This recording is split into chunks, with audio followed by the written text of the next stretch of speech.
Hey there, folks. It's Ruth Hazelton here from a Hidden Culture blog, and today we're going to talk to multi-instrumentalist Paddy Montgomery, originally from Adelaide. He's now based in Melbourne, where I'm based at the moment on Wurundjeri country, and we're going to talk to Paddy a little bit about a video he's produced for an online instrumental music competition based in Turkey. Hi, Paddy. Ruthie, how are you? I'm good. Good to see you. Likewise. I thought we could have a chat today about a video that you made for the Sala Music Festival. Can you tell us a little bit about the competition first up? It's an online Certainly. competition.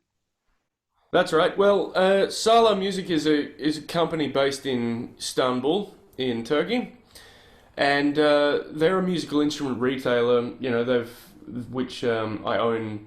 Well, I bought one instrument from them years ago, and the great thing about that is that years and years ago we couldn't have access to getting some of these instruments for us in Australia that like to study this, Turkish folk music or classical music, and it was very hard to access instruments here unless you dive deep into the community. And there's one or two shops around Melbourne that had them, and but for some of the more traditional and specific ones, it was very hard to access them. But in the last sort of decade, a bunch of companies have come up and are retailing these things, and now we have access to them if we need to study. So I bought an oud from this company a couple of years ago, which I'll show you later. But then they announced that they were having a competition, launching a competition for video projects, and the whole premise is upload a video of yourself playing an anonymous composition, something a trad piece, or something of your own composition if you wanted to, but yeah, obviously not breaking any copyright laws. But and I chose to upload a video of myself. I chose to overdub myself playing a handful of instruments, which I've studied over the years, playing one particular tune.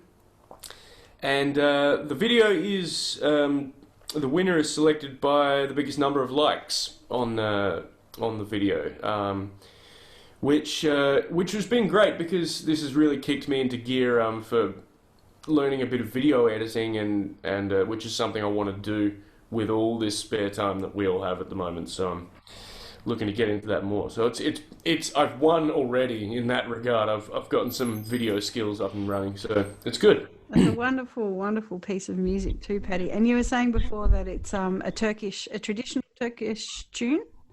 It is exactly that. The piece is called Jackal Jokerten Zeveyi. So my understanding of that is, well, first of all, if I'm not wrong, a friend of mine once told me the name of that means where the wild dogs roam, which is quite cool. Jackal, like a hyena or something like that. But the piece is also at the end of the name of the piece it says Zeybegi, which a Zeybek is a type of dance rhythm. It's a slow 9/8, used all throughout Turkish music, and also which made its way into Greek music as well, where they have Zeybek. Yeah. Aha. Is it accompanying a dance traditionally? Yes. Okay, so it's a dance traditional It's a piece. dance, yeah, slow dance rhythm, very heavy kind of, very, very heavy and slow dance, but it can pick up in tempo depending where you are, regionally. Yeah. Hmm. And where did you learn it from, Paddy? This piece I learnt, I gathered this in my travels. 2009 I learnt this piece when I was studying at the Labyrinth Musical Workshop in Crete under Ross Daly's direction. And I was over there for a couple of months in 2009. And this piece I learned from a seminar with the Turkish oud player Yurdal Tokcan. which was an amazing week of master classes. He is one of the foremost oud players from Turkey. Absolutely marvelous player, and even better teacher and wonderful person. And I picked this tune up from that seminar, and I didn't play it for about 6 or 7 years, and then I remembered it one day after hearing another recording of it, and it's a very well-known piece. But I thought, well, that would be a great tune for the video. It's got a very specific kind of feel to it, very kind of nocturnal, and just quite haunting and quite beautiful. And I thought that would be really fitting. It's quite a well-known piece. But that's where I learned it. Yeah. Oh, that's great. And for people who are tuning into this video, I'll be adding a link to that YouTube channel so that you can see Paddy's piece, and also so you can give it a like, which would be really, really good. Please give it a big like. That'll mean the world to me. Hit the thumbs up button in the YouTube link, and that would mean a lot. Thumbs up. Cool. I love the instruments that you're playing too on this piece, and I'm just wondering if you would take us through a few of those instruments and their backgrounds. Certainly. All right. Well, let me coffee up for this. Now, there's a few. I used in this. I used 5 different instruments. 2 of them being similar, but the first one that you see in the clip is this, which is the bahlama from Turkish. They're all Turkish instruments I'm using here. This is the national folk instrument of Turkey. It's got a long neck. It has 7 strings. 2, there's a pair, then another pair, and the top one, what they call the melody string, is a triple. So that's 3 strings. And you play it with an incredibly thin plectrum called tezene. The bahlama, but also this is a whole family of instruments. The next one I'll show you in a minute. So this is the national instrument. It is to Turkish music as the bouzouki is to Greek music. It's the icon. You'd see it on a postcard stamp. But there's a whole family of these, and with different sizes and different tunings and neck lengths and stuff. But this is the standard, the most common, what they call long neck bahlama, from the Saz family, S-A-Z. Saz means musical instrument, so you'd more commonly call this bahlama and call them by their respective names than Saz, but you can call it that. So here's a bit of the sound of it.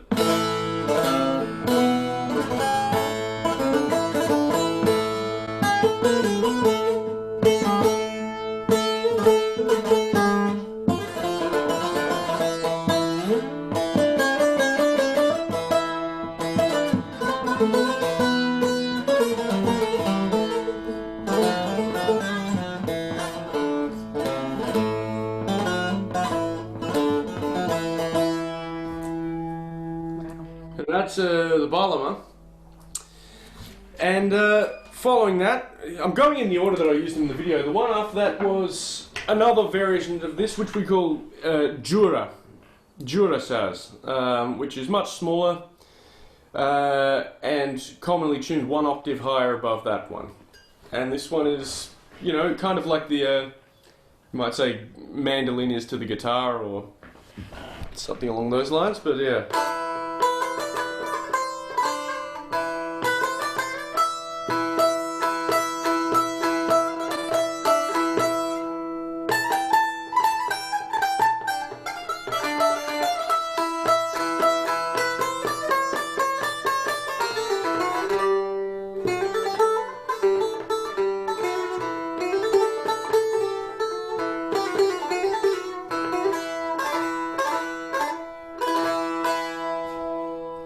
And that's the Cura.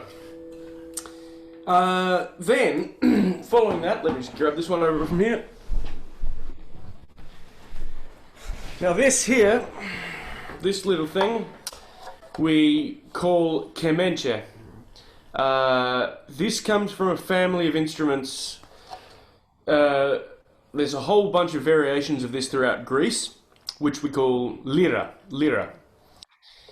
This particular one here is was played by both Turks and Greeks living in Constantinople, aka Istanbul. Now, and it is still used in Greek music. This is known as the Lyra of Constantinople or the Lyra of the city, Politik Lyra. But Turkish refer to this as kemenche, classic kemenche, Klasik. And this is used in Ottoman classical music quite a lot. An instrument that I've had a deep obsession with and love for ever since I first heard it. Now it's a bowed instrument, but what is particularly strange about this, compared to something like a violin, and all of the lyra variations, is that we don't press the strings down like on a violin like that, but rather press them down with the side of the nail.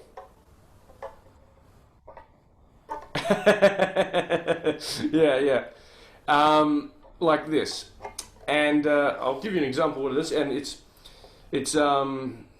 And this one is particularly different to the Greek ones because, like the lyra, they use a lyra in Crete, which I play myself, and a lyra in various other islands as well. However, and up north as well, near the Balkans. Bulgaria has a lyra, which they call gadulka. In India, yeah, you know the one. And in Indian classical music, they have the sarangi, which also uses this nail technique.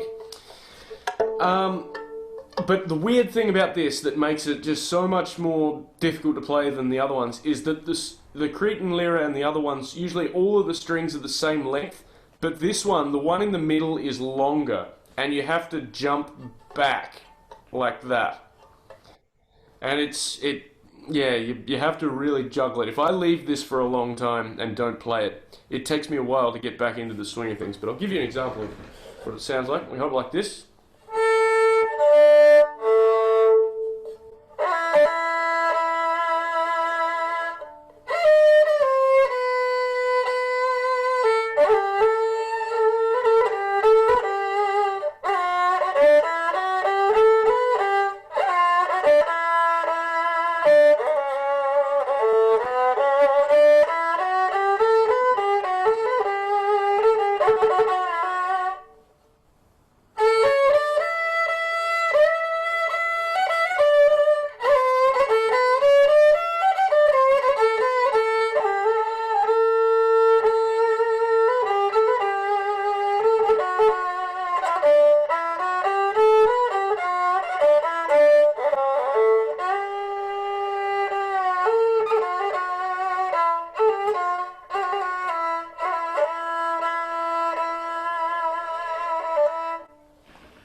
So this is the Kemençe.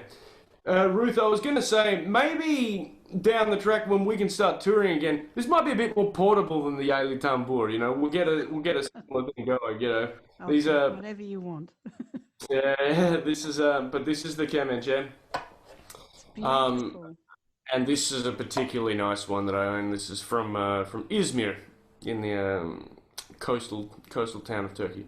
So that's the Kemençe. After that came this guy. Now this is where things just get out of hand, but this here is the Yaylı Tanbur. Yaylı Tanbur. Yaylı meaning bowed. The tanbour and yeah, this thing, you know, favorite, yep. Oh god, yeah.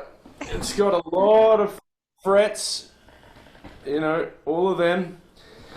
But this particular instrument, the tanbour, is tambour. The word tambour you'll find referring to a whole family of long-necked lutes everywhere throughout.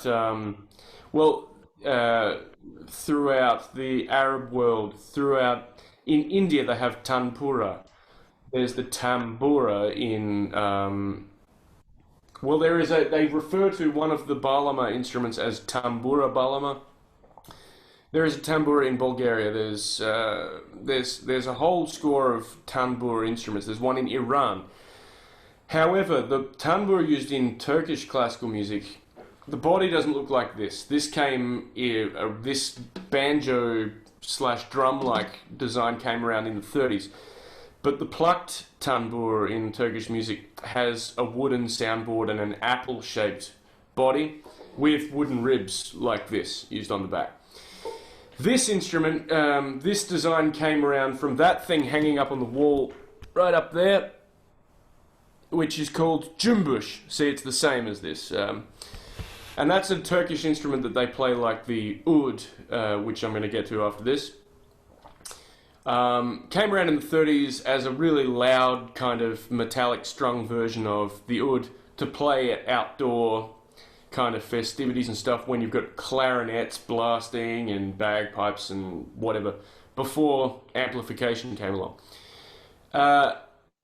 Then one notable player came along in the one very prominent figure in Ottoman classical music, Tanburi Cemil Bey. He played the kemenche, which I just showed you, and also the plucked tanbour.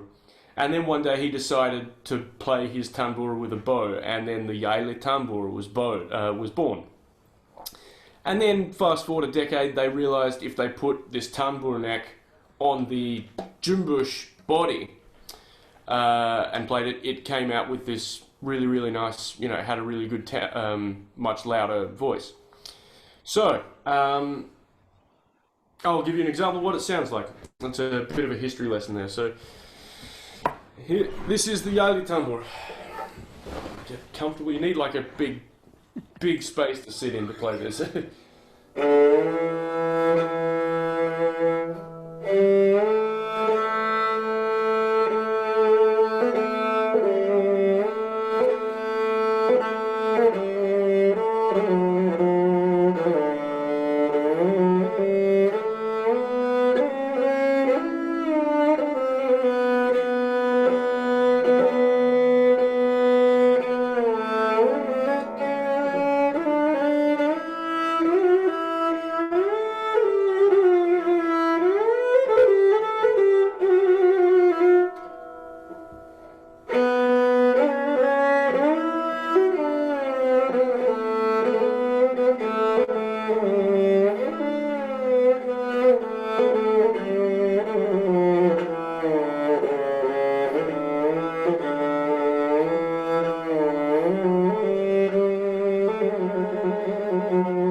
There it is.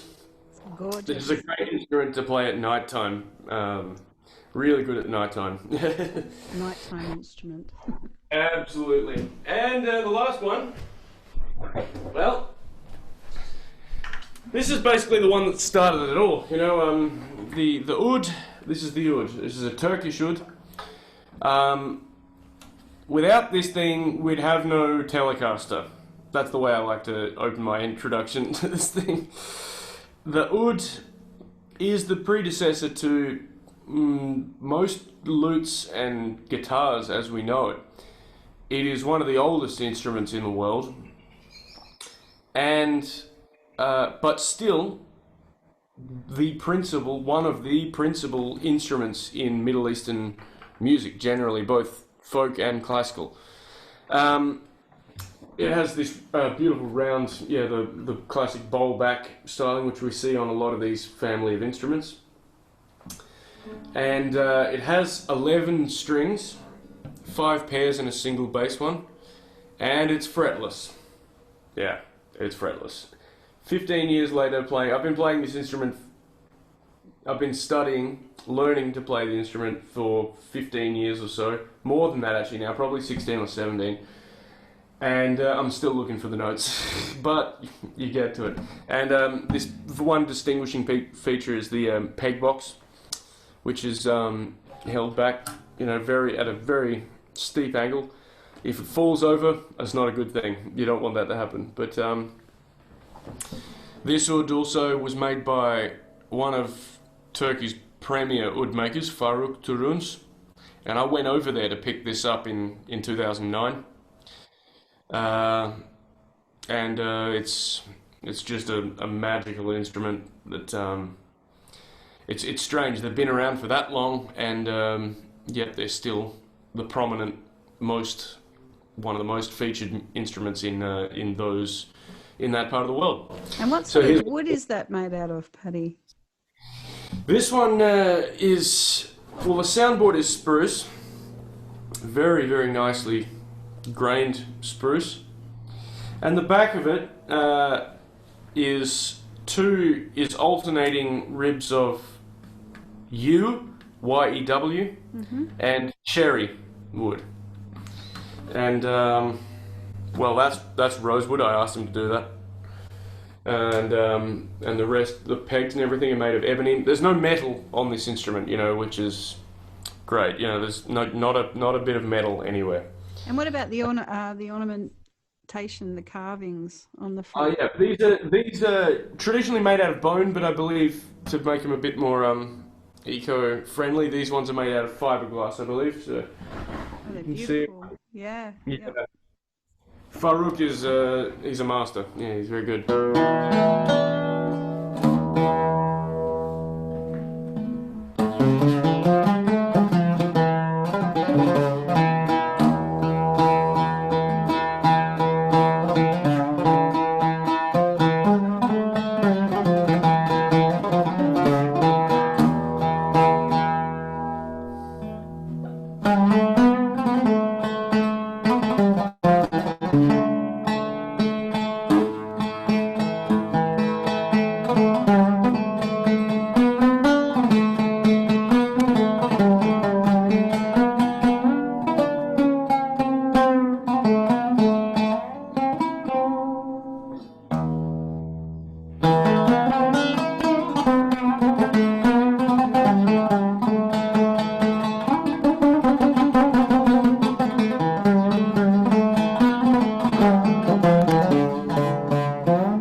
That's the one.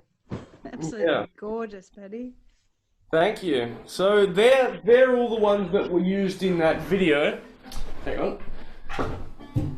So that's all the ones that they're the instruments that I used in that video, and they're the instruments I deal with primarily if I'm playing something of a Turkish nature.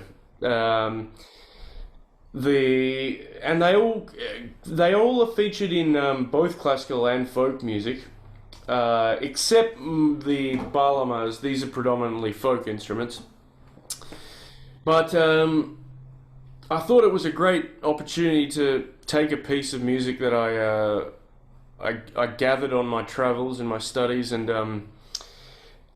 kind of collectively put them together to show kind of what I've been able to pick up over the years. And like I said, it was I'm not particularly fussed if it's a successful entry, but it's been really great to just be able to stack those things and put a piece together and say, well, this is kind of what I've been learning to do over the last half of my life. Well, I think it's wonderful, and I think it's really interesting, particularly too, how a young kid from Adelaide can get hooked onto music from around the world. For people who aren't aware of Paddy's music, Paddy's also a amazing bluegrass kind of Americana player, as well as playing music from Greece and Crete, and Paddy does do the occasional online gig and also teaching. So I'll put all of Paddy's links in the bottom of the YouTube clip, but also in the blog for you to follow Paddy. But yeah, that's amazing. And for people who picked up that small reference before, Paddy and I have been doing a little bit of gigging and playing together in the past year. So it's been a great honour for me to have some of these instruments played on some of my own music, which has been such a wonderful experience for me to have. But anyway, so yes. The feeling is very, very mutual, Ruth. Big privilege for myself as well. So yeah, I will put a link to the video and a link to all of Paddy's works wherever this video appears. But also, please remember, if you want to support Paddy and you love the piece of music that he's entered for this competition, it doesn't mean anything if you like it on social media. What you need to do is actually go to the YouTube clip and like it on YouTube, and that will help Paddy go into the running for some great prizes that they've got there. Thank you so much for your time today, Paddy. It's been great to catch up, especially in lockdown, to be able to talk.